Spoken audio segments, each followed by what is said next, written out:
Auto insurance can all seem the same until it comes time to use it. So don't get stuck paying more for less coverage. Switch to USAA Auto Insurance and you could start saving money in no time. Get a quote today. Restrictions apply. USAA.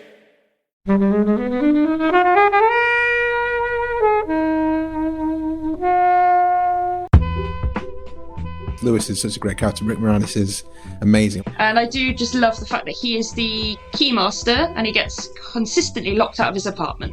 It's just a lovely touch. Nice. Lovely touch. The Godzilla-sized marshmallow ghost that closes the film. When you say it out loud, it doesn't sounds sound mad, yeah. But yeah, you're right. He looks adorable and terrifying at the same time. There's nothing that I'd change about this film. It's just so much fun, and it's got a great song. You'd have to be a monster to not enjoy this film. It's so funny. You'd have to be Stay Puft Marshmallow Man not to enjoy this.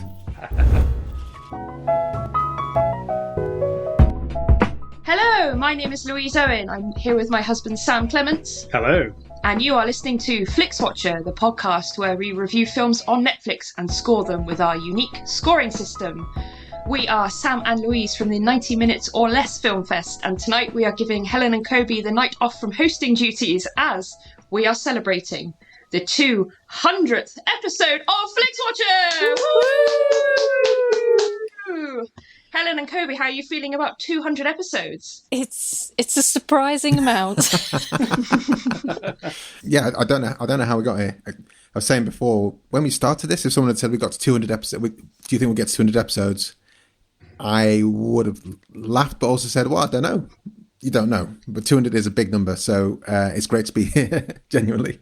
It would have been a crazy KPI 5 years ago to have gone, we're going to hit 200 KPI. Episodes. You work in marketing. Yeah. Come 2021, 200 episodes, guys. Going to be huge. We're going to survive a pandemic and celebrate the anniversary of lockdown with a 200th episode. It's mad, isn't it? And there's so many podcasts out there, and you know there's always the bigger names who are releasing them all the time, and then there's also people like me and Kobi releasing podcasts, and it's just kind of proof that if you've got an idea and you're passionate about it, then you too can perhaps get to 200 episodes at some point if you want to. At some point, if you want to. Did you ever have a thought like, what happens if this Netflix thing doesn't take off? It kind of blows our format out of the water. Yeah, so Netflix, please don't close. I think they're fairly rock steady, aren't they? We've seen in the pandemic that they're going to stick around a while, and we've seen how much people need them. But also, what we've seen is that people need film and TV and actors, and we need to treat those guys better. So come on, governments, treat actors and arts better. Protect the arts, support Netflix, listen to this podcast. All good. Absolutely. In that order. Yes. Or we can flip that. Thank you, as always, to the mighty people for the mighty, mighty tunes. And thanks to Ben from Rockwood Audio for his awesome editing skills. Please do remember to write a review and rate us on Apple Podcasts and anywhere you can do where you listen to the podcast, because it really does help us. And you can join in the conversation with us on Twitter at FlixWatcherPod and on Instagram at Flixwatcher.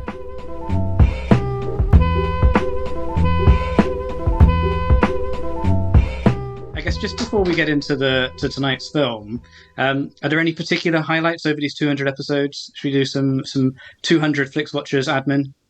What I've really just enjoyed is meeting a lot of lovely podcasters in the main, and we tend to invite podcasters on to the show.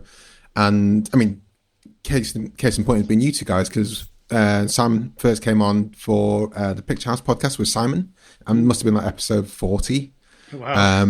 It was that kind of long ago, and we've been friends since then, and it's been really cool. And that's happened with a few of the shows, and as a podcast community has kind of grown and grown in London in particular, it's been good to see other podcasters starting and stuff like that. So that's been something I completely did not expect at all. Yeah, the same. Just getting to hear what people are up to and all the weird and wonderful podcasts that are out there. And yeah, just like Kobi said, I guess a big highlight was doing our live show at Latitude. That was kind of wild and crazy, and a lot of film as well, fun as well. So hopefully live podcasts and festivals and things like that can happen again in the future. I would hope so. We'll see you guys at the London Podcast Festival, hopefully this year in September. Yeah, as long as everyone get your vaccinations and stay safe. Wear a mask, wash your hands, get your vaccinations, and we'll see you at the podcast festival. That'd be grand. What a great place That's to for be. you, that Zoe. That's for you. Fingers crossed. Okay, should we move on to the film? Kobi, what have you chosen? I've chosen Ghostbusters. Well, I selected my shortlist included Ghostbusters, and Ghostbusters was chosen by the Twitter hordes. It was indeed. You put it to a Twitter poll. Yeah. What were your three other choices, and what were your reasoning behind the four? So the three of the choices were Ghostbusters, The Karate Kid, Zombieland, and Furious 7. And those, I don't know, they kind of visceral kind of reactions that came up as I was kind of scrolling through what was available on Netflix. I was just like, yes, yes, yes, yes. Ghostbusters was probably the most recent film to be added to the Netflix catalogue. So literally, if I'd have posted that tweet the day before, it wouldn't have contained Ghostbusters. So it was quite fortuitous timing because it wasn't on my list until then. Karate Kid is, well, quite luckily, our 200th episode, which is available right now. Someone else chose Karate Kid between the time we posted the poll and this episode going live. So you'll hear Karate Kid, which is nice. Fast 7 is just, I love it. Plus it's quite fun seeing Helen watch films that she's not that interested in, but are good at the same time. I'm so glad that didn't win. I think Sam and I were both... Zombieland, I just haven't seen it. I haven't seen it since it came out in the cinema, and I remember really loving it and thinking I don't want to watch Zombieland 2. I'd rather watch Zombieland 1 again. But yeah, you guys didn't pick it, so we're talking about Ghostbusters, which is fine by me. I think we were sort of wondering who would come out on top, and we were secretly hoping Furious 7 would come because we're just... Yeah, there was a campaign from your side for Furious 7, wasn't there? There was. We did start a small Twitter campaign. Addicts. But the format of our show, we don't really get to talk about them because they're all well over 90 minutes. So we're like, okay, here we are. We're going to hang out with Vin. It's going to be good. But Ghostbusters is the classic, and I totally see why the fans went for that. It is. Kobi, would you mind giving us a brief film synopsis for Ghostbusters if you're one of the few people who hasn't already seen this film? Yeah, if you haven't seen this film, well, already recommendability score is It's high, man. Yeah, it's going to be high. So Ghostbusters is based around three initially university postgraduates who are into the occult and those kind of things. And they get kicked out of university and decide, using their knowledge, to set up a ghost catching service, which they call Ghostbusters, which initially was kind of a tenuous attempt to raise money. But we found out that, yeah, there actually were ghosts in New York and they needed to be caught. And eventually we get Ernie Hudson in the form of Winston and become four people. And it's just a fun ride. And I love it so much. Look out for Slimer. Can I just say, I find it really hard doing the synopses. I pity everyone who does it every week. But I think it was over a minute as well. Do you remember when you first watched Ghostbusters, Kobi? Yeah, I would have been like 5 or 6. And I remember, I think I thought it was a horror film. I genuinely thought it was like a scary-ass film when I first saw it. But yet I still watched it again, time and time again. So I must have realised there was something underneath it. There was more to it than just like... Because the dogs in particular scared the shit out of me. But Slimer wasn't scared of. I think it was particularly the dogs. But then there was... when you're a kid and you just don't understand the jokes. There were some jokes which were just flat out funny and kids could get. Like, he slimed me. That made me laugh. But then there's a lot more subtle things which the 6-year-olds can't get. But then, the more times you rewatch it, I can't remember the first time I realised that dickless joke was probably the funniest joke in the film. Certainly at 6 years old, it went over my head, but maybe like 20 when I watched it again, I was like, I don't remember that at all. That's fucking hilarious. But yeah, what about you guys? Were you like, I was a child of the 80s, so I watched Ghostbusters 1 and went to a birthday party for Ghostbusters 2 when that came out, and that was a good day. I do remember Ghostbusters being everywhere all the time. Mm. It came out sort of 3 or so years before we were even born, but it did seem to be like there was the cartoon, wasn't there? Saturday morning cartoon. The real Ghostbusters. Yeah. There was merchandise everywhere. The song played at every primary school disco you'd ever went to. Yeah. It was just ubiquitous. I think I can't remember a time where I didn't know what Ghostbusters was. but I don't think I watched the film till I was maybe in my teens. Oh, really? Yeah. I think that because the film is quite grown up, isn't it? It's a 12. I don't know if it was ever a 15, but there's some risque stuff in the film. Oh, really? It came out as a PG because 12 didn't exist at the time. But I think mainly it's a 12 because of that ghost blowjob scene, which again I had no idea what that was at 6 years old. It's very rude for it's ostensibly a kids' film. I think my first interaction with Ghostbusters was the toys. Like, they were in every doctor's surgery, kind of like kids' toy basket. Every car boot sale, there were Ghostbusters toys on sale. So yeah, I think I just had like weird figurines that turned into ghosts, but not really knowing what they were until I guess I saw the cartoon first. The real Ghostbusters, which was animated, so obviously not real. And then I must have seen the films, when I was a teenager. I definitely...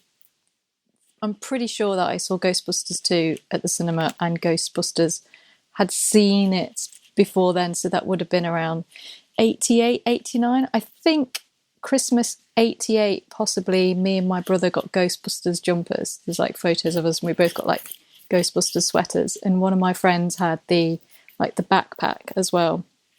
I didn't have it, but he did. So we used to go around and we'd get to play with that, so that was very exciting.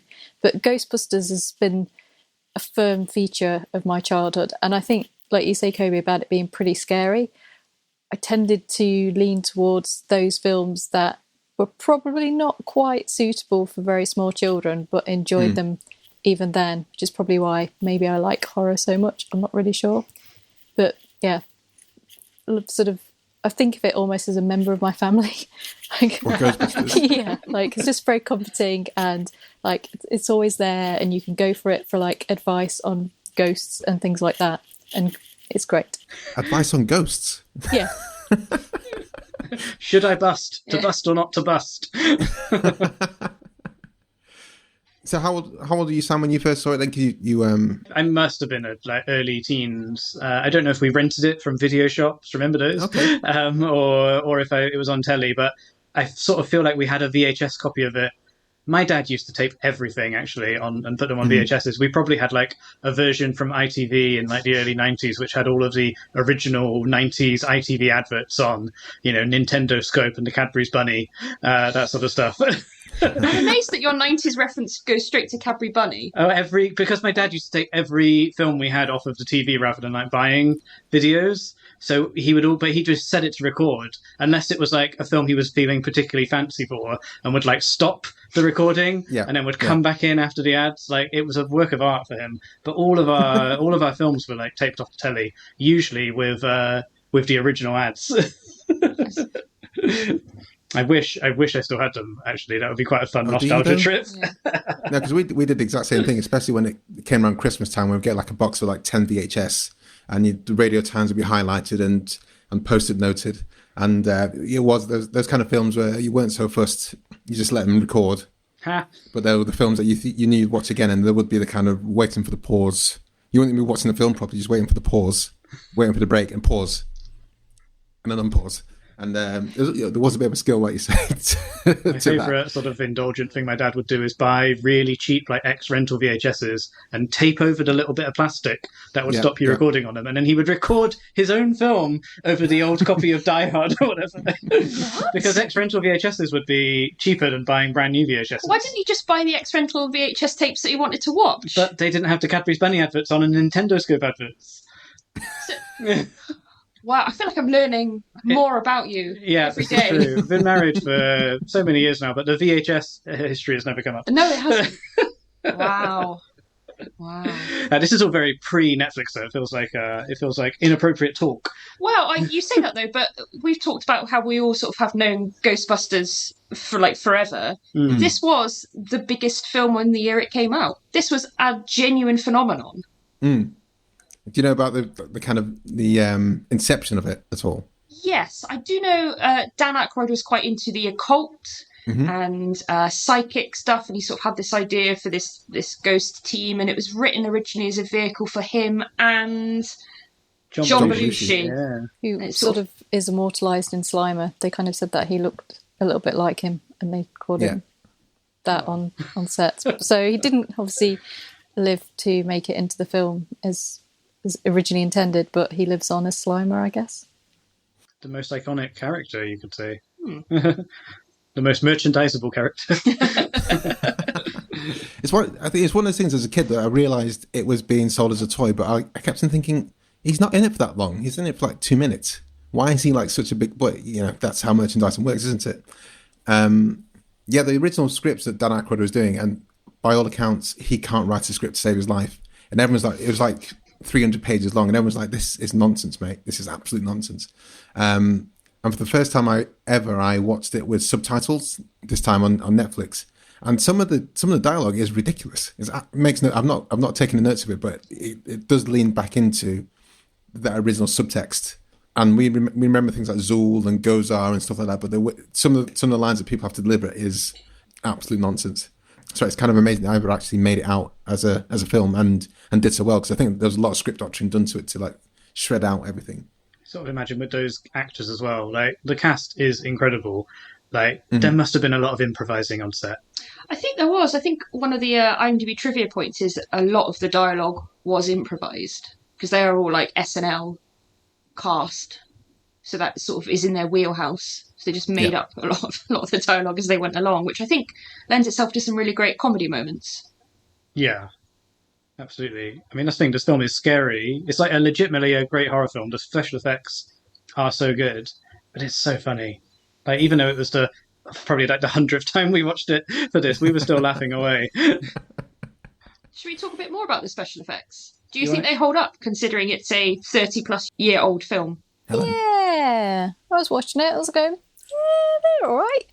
I think I mean, you can tell that obviously it is not a recent thing, but I thought they'd remastered it. I think when the DVD came out, they did some kind of remastering to it, like the DVD back in like 2000 or something. It was possibly remastered then, so that is what we're watching. So, yeah, I mean, the ghosts are pretty convincing, and there's obviously like the ways they've kind of got around certain things, because you don't see Venkman get slimed by Slimer. You just kind of see the aftermath, which that used to really annoy me as a kid. Is much better than obviously what they would have been able to do at the time, which is kind of fun. So yeah, I think it's kind of fun. And then there's I always liked the like dead taxi driver in the cab, which was clearly not kind of CGI, but kind of looked like a kind of puppety thing. So there's kind of like a mixture of like puppety type effects and kind of ropey CGI,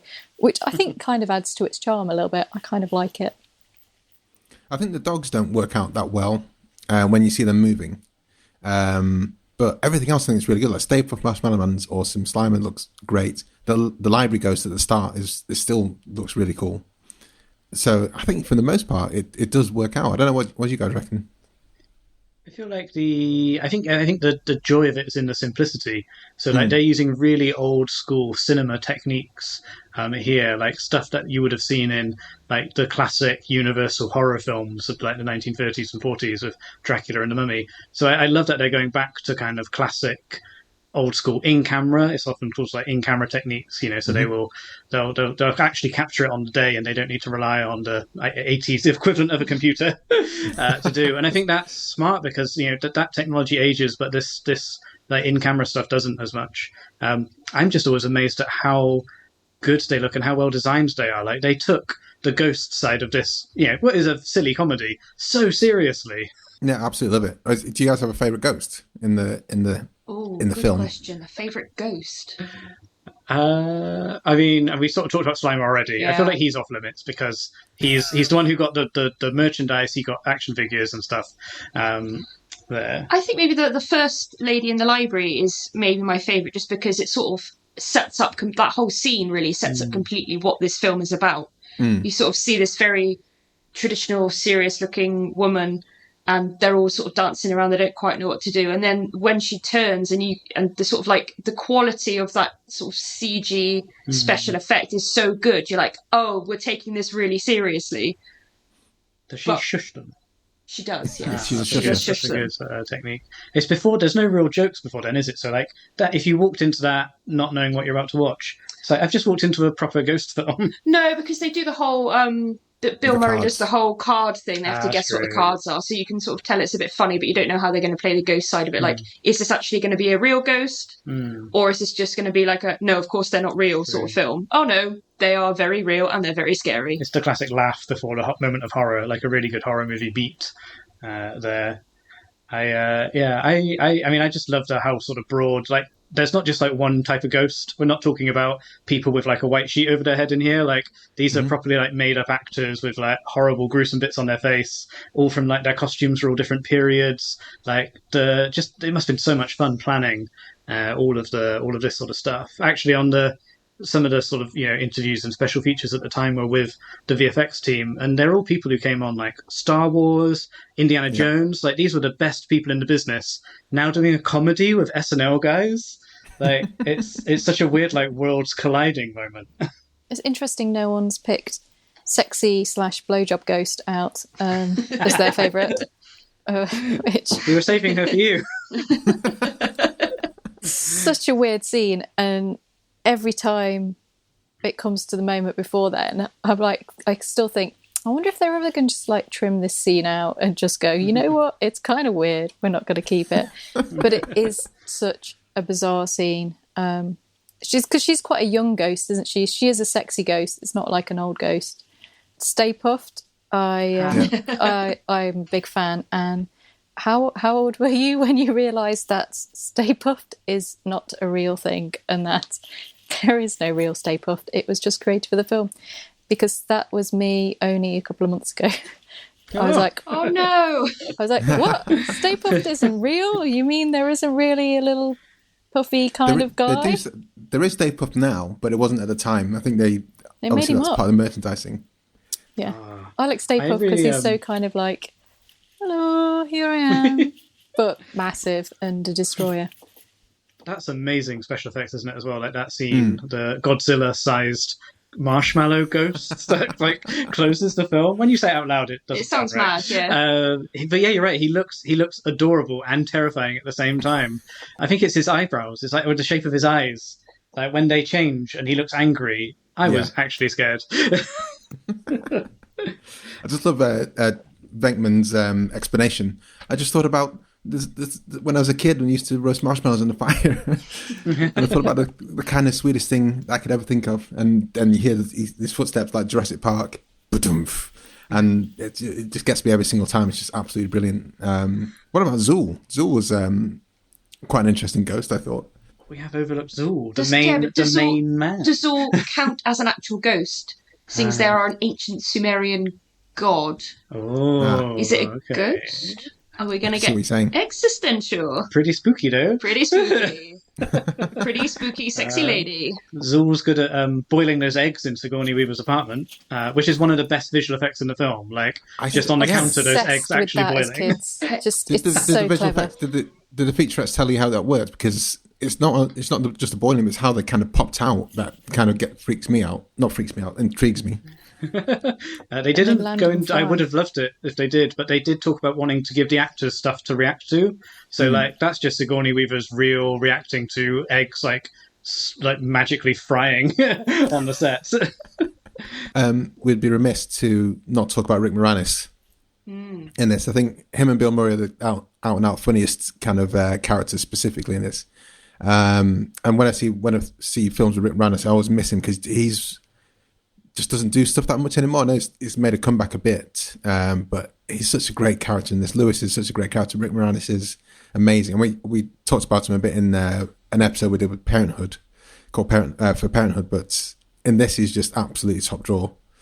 I don't know, you guys fans of him? Oh yeah, I think he's absolutely brilliant. I think he's my favourite performance in this film, to be honest with you. He's not even in that many scenes. I think he's only in about 4 scenes in the whole film, but he's just like the standout performance for me. It's just so funny the way he's just like droning on and on, and maybe we'll go and get a glass of water sometime. And I do just love the fact that he is the keymaster and he gets consistently locked out of his apartment. It's just a lovely touch. Nice. Lovely touch. Yeah, this is he's like such a success story off this. Like all of them were big at the time because of their TV work, but this was like he was big in Canada, and this is one of the first sort of big things he did in the US. So like it sort of launched his career, and that's why he's in all of those 80s films off the back of it. But yeah, he's such a good like whiny underdog neighbor, and you're constantly rooting for him. I love his stuff. I'd love to just sort of see a supercut of all the Rick Moranis bits from Ghostbusters. Do you know who that was supposed to be? Who was going to play that role? Ooh. I do. Oh, you do? John I do not. Candy. Yeah. John Candy turned down that role. Oh, wow. I mean, I would love For to the see best, that, but I'm I so think, glad we got Rick probably. Moranis. Yeah, it would be so different. Like John Candy is different. like the literal opposite of Rick Moranis in every way, and he's such a powerhouse performance. Like, I think he'd be too he'd just be too big for I think like that energy. That he would Rick Moranis overpower, brings. I think. Yeah. I mean, one of the joys is that Sigourney Weaver towers above Rick Moranis. Yeah, that's in those brilliant, scenes. I think that's really, really fun. Yeah, I don't know. And like, there's that party scene, which is in Rick Moranis' apartment that Sigourney Weaver eventually goes to. And I sort of like the impossibility of the Rick Moranis character hosting a party, whereas John Candy, everybody's going to go to a John Candy party. Yeah. But it's kind of a sad party, isn't it? Because there's literally all his clients, and he's an accountant, and he introduces people as like telling what their their pensions choices were and how he does their accounts. And you're just like, dude, this is a sad party. You got schmooze with the clients. We talked a little bit about that casting, but obviously, like Eddie Murphy was lined up to be in it, and I think that's a popular misconception. No, he was. That's why the part was originally much bigger for Ernie Hudson, and then because he kind of read the part that was obviously much bigger because they were going to get Eddie Murphy in, and then when it came to, he obviously joined quite late because Murphy dropped out, and they just didn't include any of it. And he's kind of like said it was a bit of a shame, but I'm kind of okay with it because it opened up new doors and it was great fun. But I can't imagine what the kind of dynamics would have been like if Eddie Murphy had have made it into it, because it would have completely kind of shifted it. And would he have been the star? It's kind of a weird one to try and imagine, but just sort of knowing that potentially he could have been in there, it's like what kind of film it could have been is really interesting. I do know, like you said, the Winston Zeddemore role was supposed to be a lot bigger, and he was gutted because he was supposed to be like a fighter pilot. And that's why he comes into it. And that kind of backstory makes more sense as well, because he just kind of rolls into the job as like someone who needs a job and happens to come across the Ghostbusters at a time when they're like super busy and everyone knows who they are. So it would make more sense that he was like a super duper, army guy or fighter pilot who comes into the role because they need someone with a bit more oomph to be able to back them up a bit. But otherwise, it's just an ordinary Joe off the street, which doesn't seem to make sense, does it? It's kind of a strange one. Yeah, I like how nonchalant they say in like one scene, we need to get some help because there's a montage of the business doing really well, and then the next scene is him rocking up with the newspaper ad. But I sort of like how he's like, if you're paying me, I'm believing it. Like it's just it sort of works there. Maybe better for the comedy to have this guy who's willing to go with it, and then the payoff is in the mayor's office where he's like, I just joined. The ghosts are real, guys. Like, I'm skeptical as you, but they're real. Like, if it was someone who was a bit more gung-ho, maybe you wouldn't be able to do that kind of scene. Guys, should we move on to the scores? Yes. Hello, folks. I'm Sam. And I'm Martin. And every week for the last 5 years, we've got together to talk about the musician Tom Waits. He's a gravelly voice singer that sounded like he doused his vocal cords in bourbon and set fire to them with a cigarette and wrote such classic songs as Way Down in the Hole, Downtown Train, Jersey Girl. He's also the gravelly-voiced actor from films such as The Ballad of Buster Scruggs and Seven Psychopaths, both of which, coincidentally, are on Netflix, and both of which Kobi and Helen have discussed here on Flixwatcher. So make sure you check those episodes out, and when you have a little bit of a taste for the magic that is Tom Waits, why not head over to songbysongpodcast.com or search for Song by Song in your podcatcher of choice to listen to a little bit more about Tom Waits.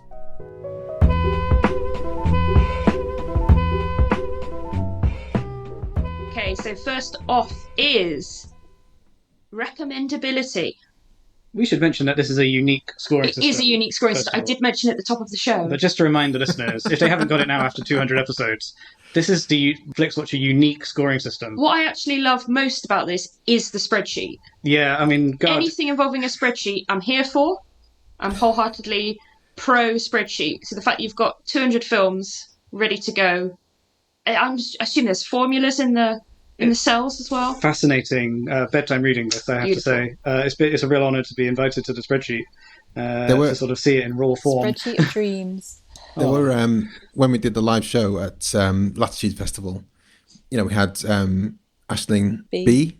Yeah, we had Aisling B as a host, and we had lots of stuff going on, giving away prizes from Sam Gilby, we're doing Back to the Future. But when I brought the spreadsheet up on the screen, everyone went, "Woo!" And it's amazing how people get engaged by like numbers on the board. But yes, thank you very much, Louise. It is patented, so you can't use it. Genuinely here for it. And recommendability is not a word. It is a word. It is, yeah. It is. It is now. After 200 episodes, it's a bloody word. Yeah, we need to get Susie Dent on the case. I'm sure you could submit it to the dictionary companies. They'll take submissions, right? Yeah, Send them a tweet. Accept them. They take them If everybody listening now tweets the Oxford English Dictionary, we'll get it in for next year, 2022 edition.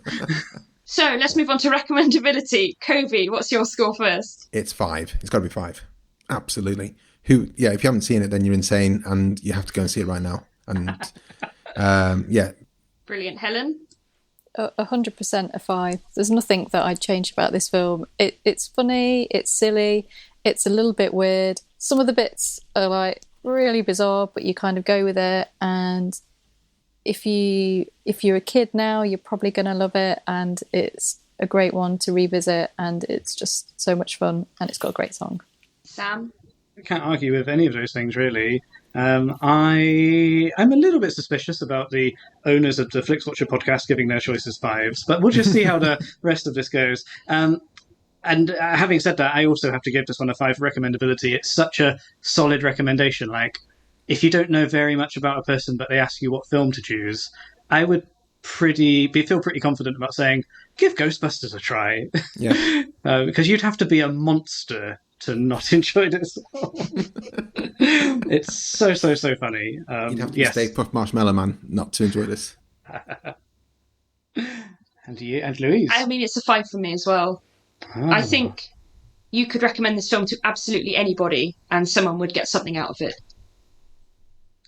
Nothing much more to say than that, really. I think it's great. I guess I wouldn't recommend it to someone with a fear of ghosts. If they said, I have a fear of ghosts, what film should I watch? I would maybe not recommend this. That's the one occasion. I would recommend it, because it would help you get over that fear.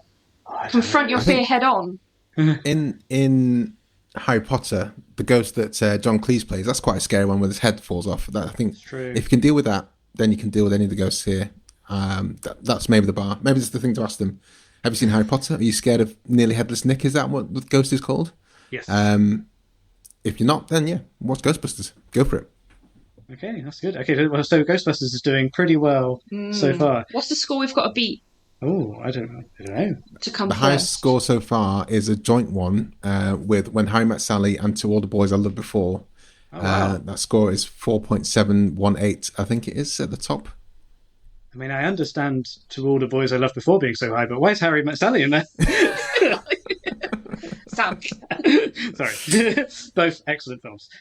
So number 2 on the scoring system is repeat viewing. Kobi, how do we repeat view a Ghostbusters? Yeah, I mean, it's 5, isn't it? I've watched it countless times since I was like saying 8 or 9 or whenever it came out, and I will happily watch it at least once a year until my old frail days. So yeah, 5. And Helen? It's another 5. It's an hour and 45 minutes, which is, peak time. It's a little bit longer than the classic 90 minutes, but 1 hour 45 is still gold standard. And I really enjoyed watching it again. I had a lot of fun with it, and and if you've only ever kind of watched it as a kid and you've not really gone back to it as an adult, then I really recommend that you do, because you'll find some things in there that maybe you didn't quite understand when you were a child, and they are still there. So, yeah. I am going to go next. Are you? Yeah, just decided that. I'm going to pass over to you. Okay. It has. I mean, I've watched this film probably, genuinely feel like about 100 times. It's so easy to watch, and you keep seeing new things in it. That's the sign of a good repeat viewing. I think. I agree. I think there's different jokes I laugh at each different time. There's new jokes you pick up, and there's always stuff you forget. Which I think, even if you've seen the film a lot, and there's still bits you forget, so you're like, oh yeah, it's that bit coming up. I think that is a real plus.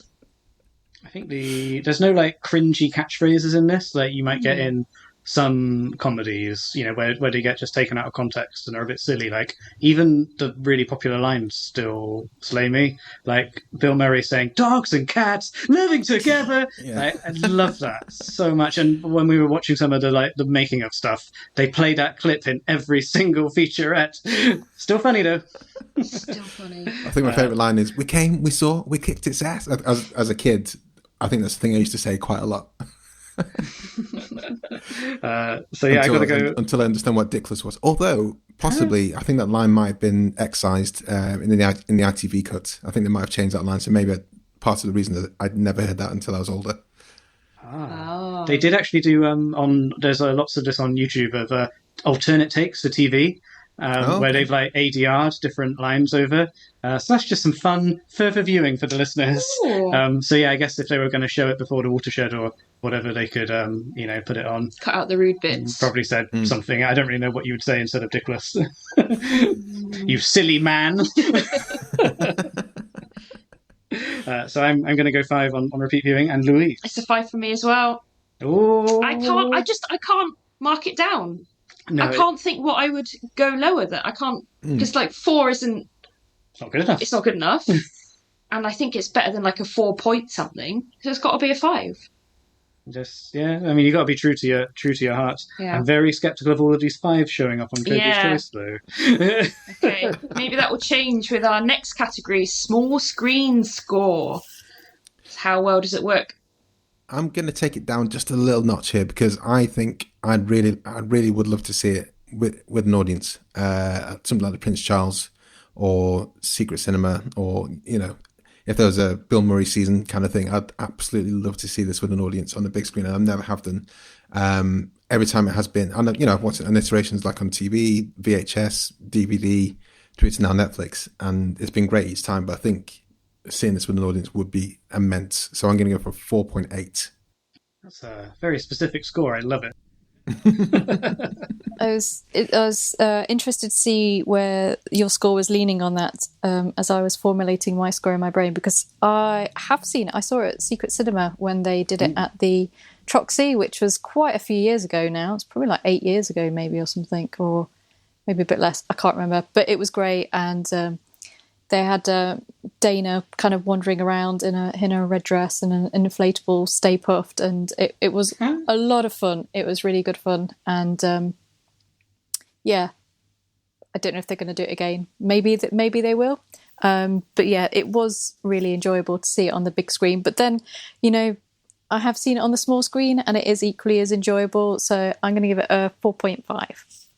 Okay. Yeah, I think I agree with you, Helen, there. I think it's a 4.5 for me as well, simply because I think it's a brilliant film, but I do think there is something a little bit lost. It's the kind of film that was made to be seen in the cinema.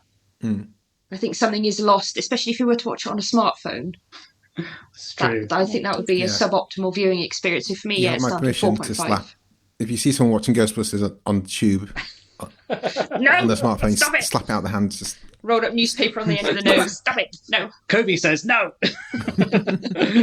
It's funny. I'm going to go against the grain here, and I'm Mr. Cinema. My day job relies on people seeing the big films on the big screen. But I watched Ghostbusters on my dad's recorded VHS tape, you know, with all of the ads in for Nintendo Scope and the Cadbury's Bunny. And that's how I think of Ghostbusters. Like, I think of the crappy video quality always when I think of the film in my head.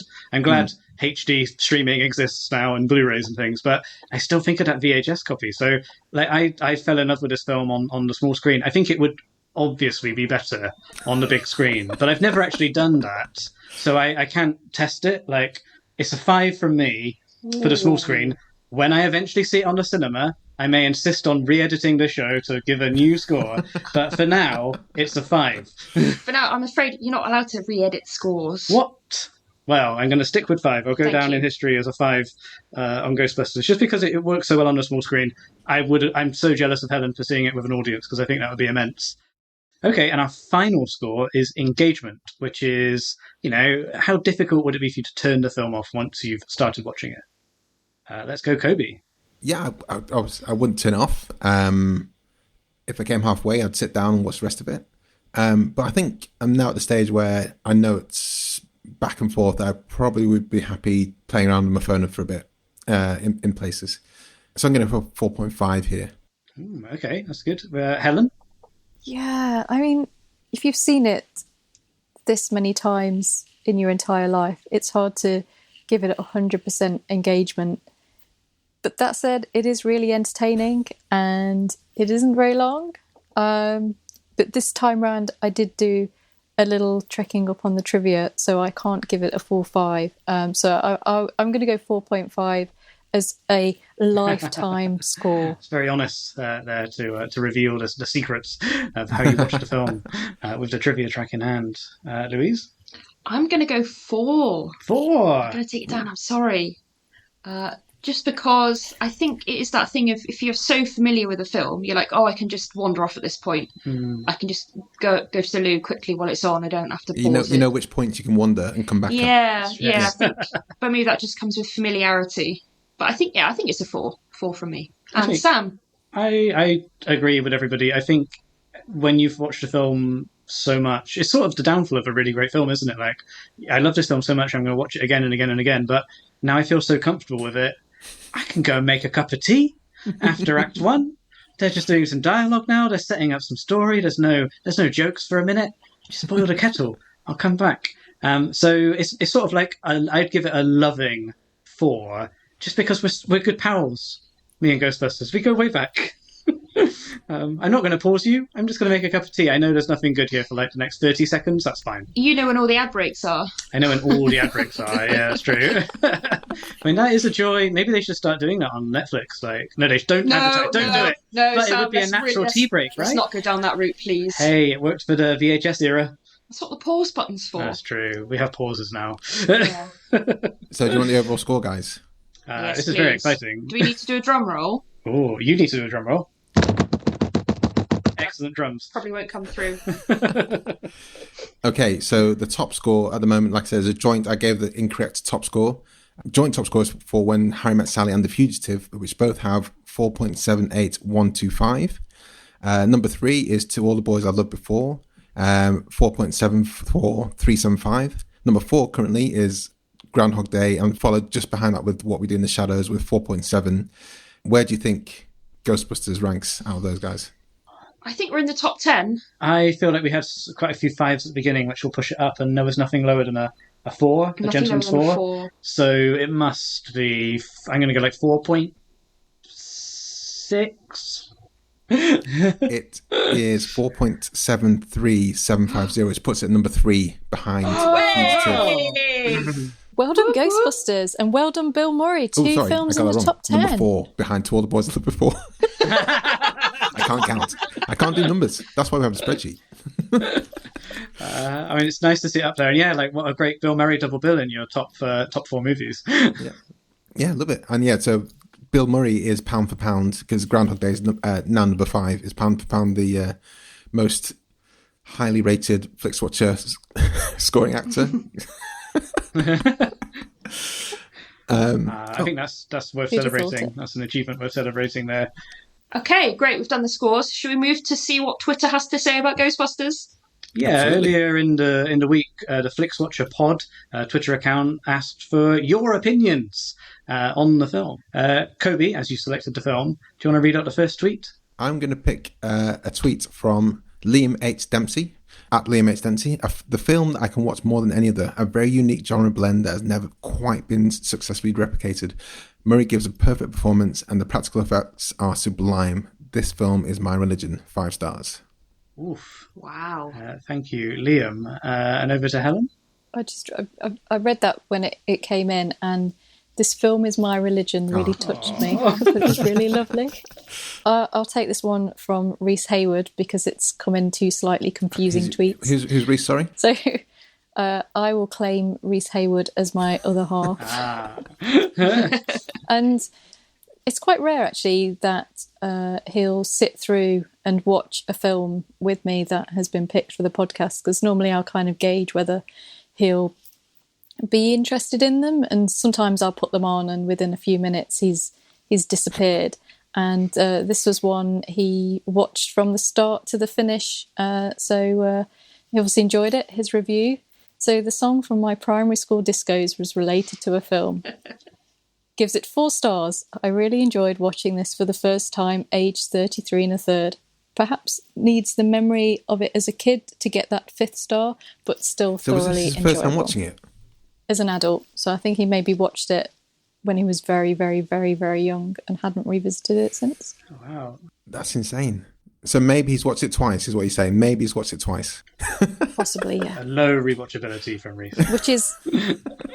But twice is a lot more than most films. Most films don't even get all the way through, so... And Louise? I'd like to do Dr. Selena at Follow the Lemur. It's remarkably accurate reflection on scientists in academia who have their funding cut. I got this on a whole different level when I watched it during my PhD. 4 stars. Wow, a bit close to the bone maybe for Selena. Yeah, a little bit too close. Bit triggering. Sorry guys. I'm sorry, Dr. Selena. I'm going to take Lee Thomas's tweet at Lee Thomas 5. An absolute all-timer here, one of the most quotable films ever. This reminds me of the time you tried to drill a hole in your head. Bill Murray steals the show, as usual, but everybody keeps up. Great theme tune. More movies should have them. 5 ghosts out of 5. 5 ghost emojis out of 5 there, from Lee Thomas. Excellent film for emojis, this one. Absolutely. And the last one, I guess, takes the emoji game high as well. Alex Flowers at AX Flowers. Ectoplasmic fun for all the family, perfect casting, world building, and wow, is there any better theme song? Which we didn't talk about, but you know, it's... Well, actually, Louise and Sam said it when you said the theme song was kind of ubiquitous for you guys, but you hadn't seen the film, so we did talk about that a bit.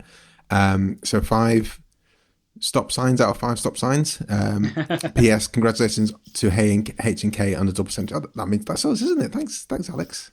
Yeah, thanks, Alex. Yeah, the theme tune is still amazing. It's still fantastic, isn't it? In fact, the whole soundtrack's great. There's that one song, the magic song. It's magic, magic. It's magic. And all of the score as well by Just like Elmer that, but Bernstein. it's really It's good. really like doon da doon da doon doon da doon da doon doon ba ba ba ba ba ba ba da doon da doon doon doon. It's just fun walking around the house music. Just sneak into the kitchen, guys, to the Elmer Bernstein soundtrack. It's really fun. Is that the closest OST that's probably closest to the theme song that you'd like to score your life? I mean, I'd be very happy with that. What a nice chill one. Better that than having like the theme tune for like Psycho or something. Wow. Guys, I'm just trying to buy bread.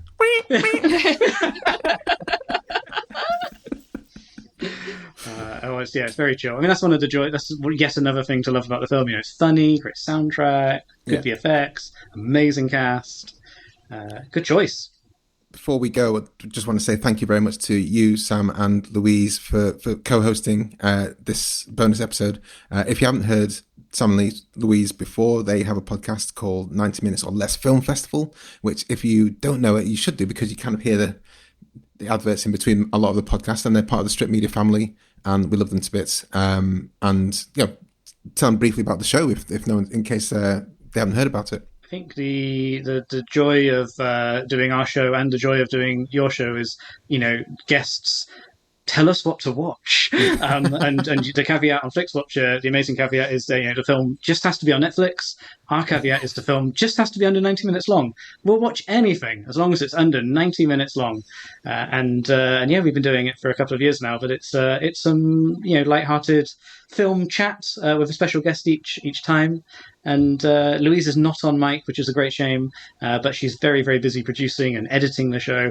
You just get to hear my voice. But with amazing guests, we've been quite busy, haven't we, this year? In lockdown, made a lot of podcasts. We have. I think by the time this Flixwatch episode comes out, we'll have released our 60th episode. Fantastic. Still in double digits, not quite triple yet, but yeah, no, it's an exciting milestone. There, and I guess I don't know if you guys keep track of your runtimes. I don't know if we've got any crossover with films, but we've definitely got some crossover with past guests. So if you're a avid Flixwatcher listener, you might see some familiar names on the guest rota, including Kobi, who came on for episode 3 of our show talking about Black Dynamite. Also got Edith Bowman, Joe Cornish, Liam H. Dempsey. There's a fair few people that appear on this show. So yeah, do listen. Do take the moment to go to your podcast app, which you're listening to this on now. Type in 90 minutes or less film festival, or just type in 90 minutes. It'll come up at the top. If it's a football one, ignore that. Go to the first one that's about films, and it'll be that one. Oh, thank you very much. Thanks so much for doing this, guys. It's really appreciated, and it's really cool of you to do so. Thanks very much, and happy 200th episode, guys. Thank you. Happy 200th. Thanks, guys. Bye. Bye. Enjoyed this episode of Flixwatcher podcast? Why not leave us a 5-star review on iTunes? You can also follow us at FlixWatcherPod on Twitter, and we're at FlixWatcher on Instagram. Thanks as always to the mighty people for their mighty, mighty tunes, and Ben from Rockwood Audio for his awesome editing skills. If you're looking to get your podcast edited as sweet as this, get in touch with Ben, and that's Rockwood, ROKK Wood Audio. Tell them Flixwatcher sent you.